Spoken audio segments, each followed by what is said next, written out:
ঠুং ঠুং ছিল এক নাম্বার নেশাখোর আর জুয়ারি। সকালে চোখ খুললেই তার মদ দরকার ছিল এবং সারাদিন জুয়ারিদের সাথে তাস খেলে বেড়াতো। আর এইদিকে ঘরে তার বউ বাচ্চা খিদের জ্বালায় কাঁদতো। কিন্তু ঠুংঠুংয়ের কাছে তার পরিবারের চেয়ে নেশাই বেশি প্রিয় ছিল। কিন্তু একদিন জুয়ার নেশা ঠুংঠুংকে পুরোপুরি বরবাদ করে দিল। সে তার সব টাকা হেরে গেল। যখন দেয়ার মতো আর 1 টাকাও থাকলো না, তখন সব জুয়ারিরা তাকে কুকুরের মতো পেটালো। কোনো মতোই প্রাণ বাঁচিয়ে ঠুংঠুং সেখান থেকে পালিয়ে এলো। কিন্তু নেশায় ডুবে থাকার কারণে সে রাস্তা চিনতে পারলো না এবং অজান্তেই এক নির্জন কবরস্থানে এলো। হঠাৎ তার নজর মাটিতে পড়ে থাকা একটা মদের বোতলের দিকে গেল।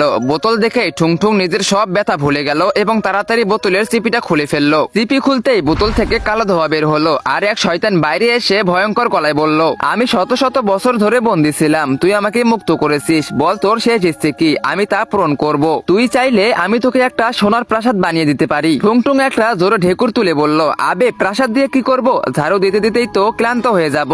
এক কাজ করো, আমাকে এমন একটা মদের বোতল দে যা কোনোদিনও শেষ হবে না, আর এক জোড়া তাসের তাস দে যাতে আমি সব সময় জিতি।